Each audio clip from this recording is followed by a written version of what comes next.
Bueno, lo estábamos anunciando al principio en los titulares. Estamos con el senador Núñez. ¿Cómo anda del Partido Socialista? ¿Todo bien? Muy bien, muchas gracias por Mucha recorrida por Paysandú, ¿eh? Sí, estoy desde hoy tempranito y voy a estar mañana también. Mañana vamos a ir a Parada Esperanza, a Guichón, a Piedras Coloradas, a Orgoroso. O sea que vamos a estar visitando algunas localidades del interior del departamento, conversando con la gente y bueno, también naturalmente con todo el mundo y particularmente con nuestras compañeras y compañeros del Frente Amplio. ¿Y hoy habrá un conversatorio o será mañana? Hoy en el Comité de Base Independencia. La Libertad a las 19:30 horas. Perfecto. A las 19:30 horas. Y bueno, en la mañana he estado un poco en distintos medios de prensa, muy amables y les agradezco mucho. Y después ahora voy a tener unas reuniones con algunas organizaciones sociales y sindicales, un poco la problemática en general y en particular yo he estado siguiendo y atendiendo el tema de la privatización de del sector Portland, Cemento Portland y de la CAL de ANCAP, que nos parece una política muy equivocada de este gobierno. Y bueno, hemos tratado de darle estado parlamentario al debate sobre esta situación y bueno, venimos a conversar un poco de eso también, ¿no? Un tema muy caro para Paysandú, un departamento industrial desde la década del 50, que fue perdiendo sus industrias de a poco, otras, bueno, fueron compradas por multinacionales, de esas que nunca se sabe quiénes son los dueños y todo lo demás. Pero básicamente es la caliza, ¿no? El gran problema, digamos, ¿o no? No, el gran problema, hay varios problemas, ¿verdad? Pero digamos, nosotros tenemos una realidad que las plantas de ANCAP, tanto la de Paysandú como la de Minas, son plantas a las cuales durante décadas no se les hicieron las inversiones necesarias. Y en la actividad industrial, la renovación tecnológica que tuvo lugar en las últimas décadas es fundamental. Entonces, si nosotros estamos utilizando un sistema productivo que tiene 50 años, lógicamente vamos a ser ineficientes en comparación con otras empresas que tienen tecnología de última generación. O sea que durante 15 años tampoco el gobierno del Frente Amplio pudo, digamos, culminar con ese proceso. Y efectivamente el gobierno del Frente Amplio comenzó a hacer las inversiones que estaban atrasadas, pero no culminó el proceso. Bueno, para nosotros eso fue un error. Y bueno, y lamentablemente no se pudieron superar esas ineficiencias. Y este gobierno, en vez de culminar esos procesos de inversión, en vez de buscar cómo podía comercialmente potenciar la presencia de ANCAP en el mercado, ha tomado el camino fácil de enajenar, digamos, o de trasladarle a privados la responsabilidad de la reactivación de estas unidades productivas, corriendo el riesgo de que pase como ha pasado con otras asociaciones entre el Estado y los privados, como puede ser Pluna, por ejemplo, que todos sabemos que además de perder cientos de millones de dólares, terminamos cerrando Pluna. Nos quedamos sin aerolínea de bandera. Igualmente con el puerto, ¿no? Estamos viendo con el puerto, que no está, no hay una optimización. No, por el contrario, el puerto uruguayo ha bajado su ranking a nivel internacional y todavía las inversiones no se han visto, las presuntas inversiones que iba a hacer el privado, pero sí se vio una propuesta de incrementar las tarifas en un 25%. O sea que tenemos el caso de los alcoholes de ANCAP, que se privatizaron por la vía de asociarse con un privado allá a fines de la década del 90. ¿Y qué es lo que pasó? Que ANCAP dejó de producir bebidas alcohólicas, o sea, salió del mercado. Que acá era famoso. Bueno, el McPay. Entonces, y tenemos miedo, digo, no tenemos ningún indicio de lo que se está planteando vaya a dar buenos resultados y los antecedentes son de que al cabo de estas asociaciones con privados, lo que se termina es cerrando las actividades. Digamos, ¿Ustedes consideran que hay un gobierno que, digamos, que tiene un proyecto, mira hacia adelante y entonces eso lo hace como ser un tanto sordo, digamos, a lo que la gente, las organizaciones le están solicitando y lo que ustedes también están solicitando desde las cámaras, poder hacer el tratamiento de este tema? Bueno, el gobierno vino con una firme determinación que fue reducir la presencia del Estado, la actividad del Estado en la economía. Muy neoliberal. Y crear reglamentos en función de las demandas y las necesidades de la empresa privada. Lo dijo el presidente cuando modificó normas que tenían que ver con el tabaco. Dijo, sí, lo hago porque me lo pidieron las empresas privadas. Claro. Entonces, en ese sentido, responde a una filosofía, ¿verdad? Si dejamos que las empresas privadas se muevan libremente, la economía va a crecer y todos vamos a estar mejor. Pero la historia lo que dice es que eso no funciona, ¿verdad? En este país, por ejemplo, en estos 3 años de gobierno del doctor Lacalle, la economía ha crecido. Hoy el país, en el año 2022, produjo más riqueza que en el 2019, pero los salarios fueron menores. El conjunto de los dineros destinados a pagar salarios fueron menores que en el 2019. Las jubilaciones y las pensiones fueron menores. Entonces, se enriquecieron algunos pocos y la gran mayoría están peor. ¿Y la pobreza y la indigencia? Se extendieron. Y fíjese, ahora tenemos la rendición de cuentas. Entonces, la rendición de cuentas, el gobierno informa, ¿verdad?, al Parlamento lo que se gastó en el 2022 en las distintas áreas. Si nosotros tomamos lo que se gastó en el 2019, ¿verdad?, el último año del gobierno anterior, en salud, en vivienda, en educación, en los menores, y vemos lo que se gastó en el 2021, en el 2022 y en el 2020, tenemos que el gobierno entre esas áreas gastó más de 550 millones de dólares menos. O sea, son 550 millones de dólares que le sacó a la educación, que le sacó a la salud pública, que le sacó a la política de vivienda, que le sacó a los menores, a la atención de los menores. O sea, que le sacó a la gente que menos tiene, ¿verdad? Porque evidentemente los que van a la educación pública no son en general los hijos de las personas adineradas. Exacto. Como no son los hijos de las personas adineradas los que se atienden en ACE, ni los que tienen que recibir apoyo del INAU o del INISA.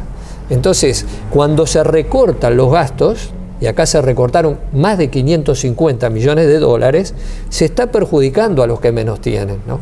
Se le recortaron 108 millones de dólares al Poder Judicial. Vemos a veces legisladores del gobierno que critican a la justicia. Bueno, pero ¿cómo puede actuar la justicia si no tiene recursos? Todos sabemos que para todo se necesita disponer de fondos, digamos, ¿no? Se habla de los problemas de violencia doméstica, sí, claro, eso le iba a decir, etcétera. Sí. Bueno, si no hay recursos, ¿cómo se puede actuar? El horno de ANCAP, lo escuché decir que en realidad no costó o no fue una pérdida tan onerosa como se quiere imponer. ¿Cuál fue en realidad el gasto que se hizo? El directorio de ANCAP... es un horno, ¿no? En realidad... Ahí está, es una línea de producción, ¿verdad? Línea de producción. Es una línea de producción, o sea, no es solamente un horno, es un molino y son los demás componentes que permiten desarrollar el proceso productivo a los efectos de tener al final el Portland, ¿no? Entonces, salió mucho dinero, pero bastante menos de lo que se ha dicho alegremente, ¿verdad? El directorio de ANCAP solicitó una auditoría para tener certeza sobre estos asuntos. En esa auditoría, lo que surge allí es que el costo del horno o de la línea de producción denominada Horno 3, aquí en ya instalado, no instalado, sino ya depositado en Paysandú, estuvo en el orden de los 54,5 millones de dólares. Obviamente es mucha plata, pero no son 100 millones de dólares como se ha dicho por ahí. También de esa auditoría surge, y creo que esto es importante decirlo, que esa unidad productiva desarmada está bien custodiada por las responsables de la planta de Paysandú. No es que esté tirado a la Bartola, no, está bien custodiada. Y cuando se han tenido que utilizar algunas piezas para suplir otras rotas, se ha dejado el debido registro, ¿verdad? Sí. O sea que ha habido una gestión responsable de esa unidad productiva desarmada por parte de los funcionarios y las funcionarias de ANCAP, ¿verdad? Entonces, otra cosa es que no se ha hecho la inversión para instalarla, que no depende de una decisión de los funcionarios y la funcionaria ANCAP, sino del directorio y de las autoridades de gobierno, ¿no? O sea que nunca funcionó, o sí funcionó. Nunca se instaló. Nunca se instaló. Hay que hacer una inversión, que también hay una discusión. El horno está desarmado, la línea de producción está desarmada. Hay que instalarlo y sale mucho dinero instalarlo. O sea, tampoco... Lo que ahí se manejan cifras que varían muchísimo, ¿verdad? Ayer el presidente de ANCAP en la Comisión de Industria del Parlamento dijo que había un estudio no tengo presente el año, no sé si lo dijo, pero 2017, 2018, de la Fundación Ricaldoni, que estimaba en unos 130 millones de dólares la inversión necesaria para instalar ese horno y ponerlo a producir. Los trabajadores de ANCAP sostienen que esa cifra no está bien estimada y que es sustancialmente inferior las necesidades de fondos para instalar ese horno. En realidad, uno no puede, no tengo yo elementos para decir cuánto sale. Se necesitaría que un profesional o un equipo realmente hiciera el estudio correspondiente. Lo cierto es que el gobierno y el directorio ha tomado un camino fácil, ¿verdad? Privatizamos, se lo damos a un empresario privado para que se encargue de poner los fondos necesarios y hacer la gestión comercial, y bueno, y si le va bien, macanudo, y si le va mal, porque ayer le preguntamos al señor presidente de ANCAP, ¿verdad? Bueno, ¿qué pasa si el socio no cumple los compromisos? Porque estamos cansados de ver gente que se presenta a este tipo de negocios, que son complejos, que son difíciles, entonces que a veces se presenta gente que no tiene los debidos antecedentes, pero se le adjudica igual para sacarnos el problema de encima, y después nos dejan un clavo enorme, digamos, ¿no? Entonces se le pregunta y dice, no, el presidente dice, en caso de incumplimiento grave, ANCAP le puede poner una multa al socio de 15 millones de dólares, inclusive se le puede exigir que devuelva las acciones, o sea que pase a ser nuevamente propiedad de ANCAP el 100% de la sociedad. Pero si eso ocurre, ¿me entiende? No va a recurrir al otro, va a ocurrir a los 2 o 3 años, ya toda la infraestructura productiva que tenía armada ANCAP se desapareció. El mercado que tenía ANCAP para colocar el cemento Portland, que hoy tiene en el orden del 30% del mercado, va a ser ocupado por otros proveedores. Entonces, no es que, bueno, pasa eso, el socio falla, ahora arranca de nuevo ANCAP como si nada, ¿verdad? Arrancaríamos de cero. O sea que ese es el camino para cerrar la industria. Y cerrar la industria, primero desde el punto de vista social, para Paysandú y para La Valleja y para 33, que hay una planta de cal desde hace 10 años, sería funesto, ¿verdad? Es lo que le iba a decir, porque uno que está cubriendo a veces las asambleas y ve la angustia que tienen los trabajadores, que le digan, tengo 5 hijos y no sé cuál va a ser mi futuro. Claro. Eso en principio.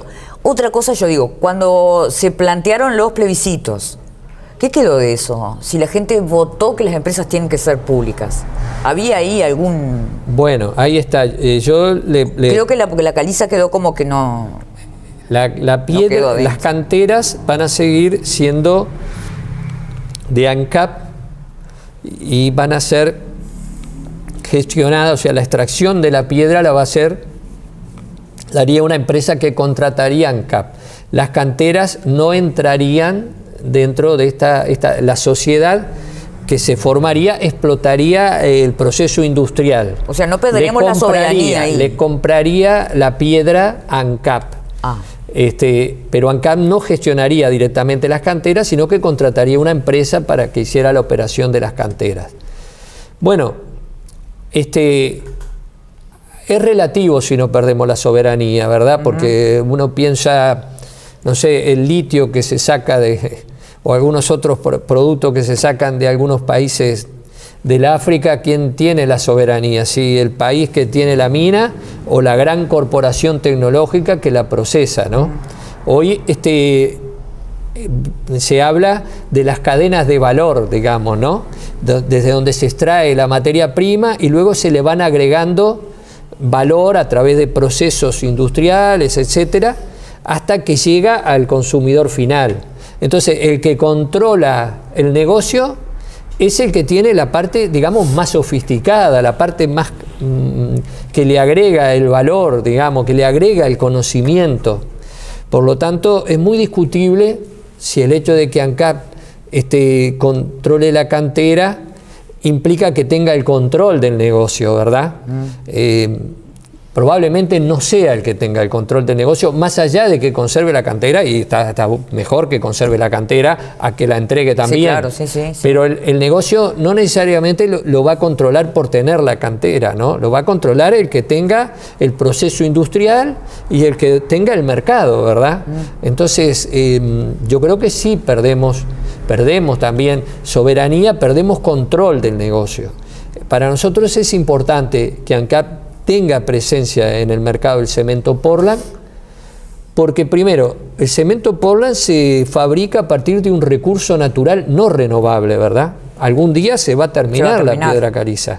Por lo tanto, es importante que la explotación sea racional y pensando en el interés nacional, no en el interés de lucro de una empresa privada, que la empresa privada tiene legítimamente su interés de lucro, pero nosotros no estamos velando por el lucro particular de un empresario o de un conjunto de empresarios, sino por el desarrollo nacional y el bienestar de nuestra gente. Entonces es importante que el Estado controle ese recurso natural no renovable.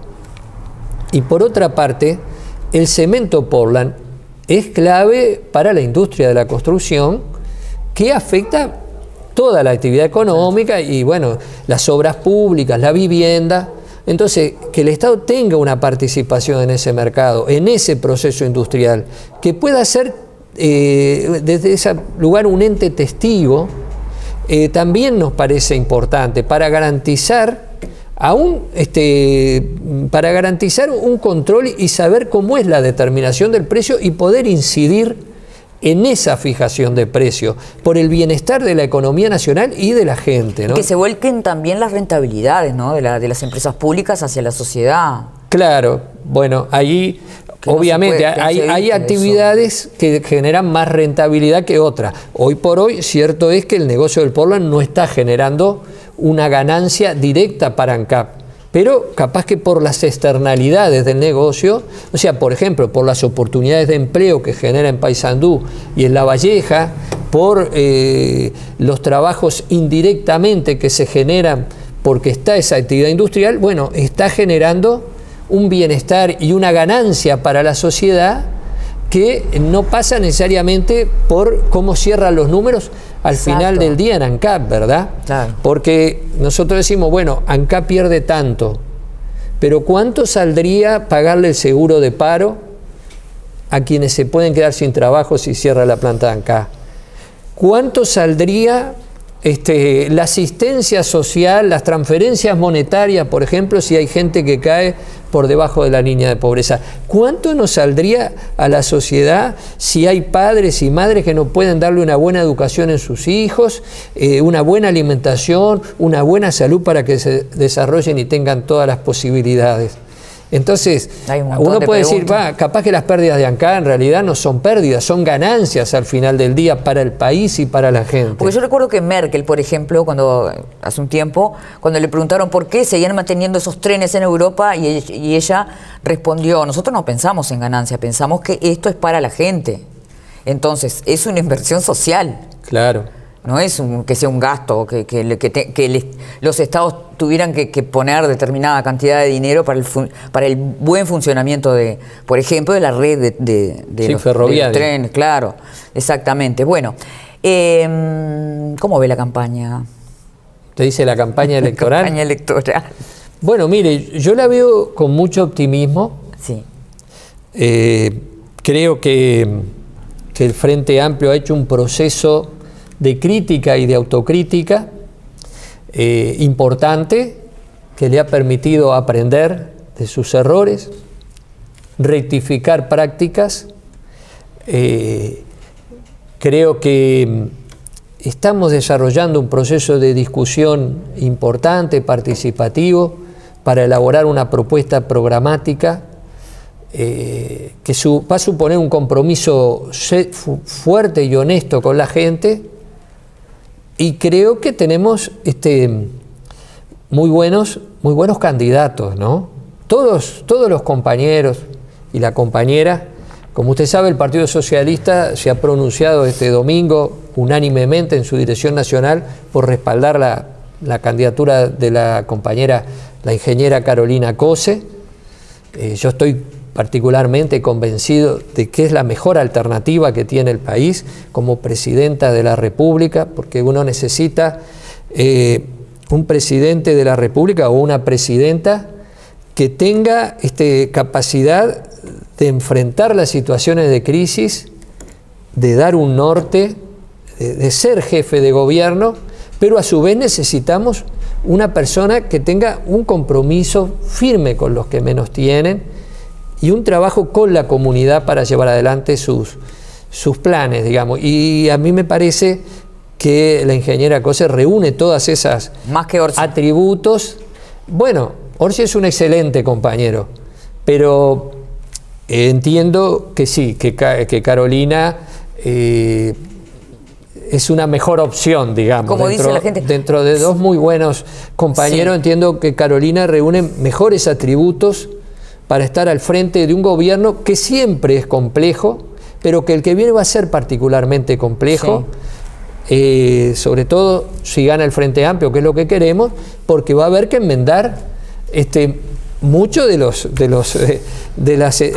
problemas que habremos de heredar, ¿verdad? Claro, por las situaciones sociales penosas que se están viviendo, ¿no? Sí, y que capaz que el año que viene no se visualizan tanto, porque el gobierno, así como se ahorró, yo dije 550 millones de dólares, y es correcto, pero si le sumamos los 108 que se ahorró con el Poder Judicial, ya vamos en 660 y pico millones de dólares que se ahorró durante estos 3 primeros años de gobierno. Ahora, en el año que viene, va a poner un poco de plata para tratar de tapar las enormes falencias que ha habido, como le decía yo, en vivienda, salud, educación, y bueno, y llenar el ojo. Sí. Y tratar de reconquistar a alguna gente que, bueno, que se ha dado cuenta que eso de los 5 mejores años de su vida era puro cuento, digamos, ¿no?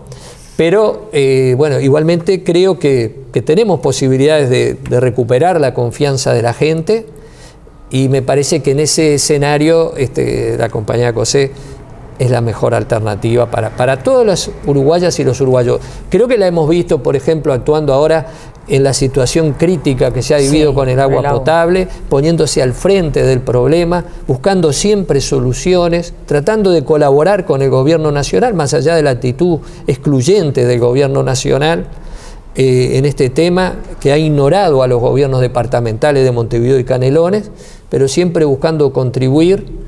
Entonces, bueno, creemos que es una muy buena opción. Bueno, entonces hacemos la invitación, ¿no? La charla. Hoy a las 19:30 en el comité de base La Libertad. Vamos a estar allí con el compañero Emiliano y otros compañeros Sí, anda Emiliano por ahí. y bueno, y conversando con la gente. Bárbaro. Le agradezco muchísimo No. este tiempo No, de diálogo usted, con nosotros. a usted Muchas y a la gracias. audiencia que nos está escuchando. Muchas gracias. Gracias. Vamos a la pausa, ya volvemos.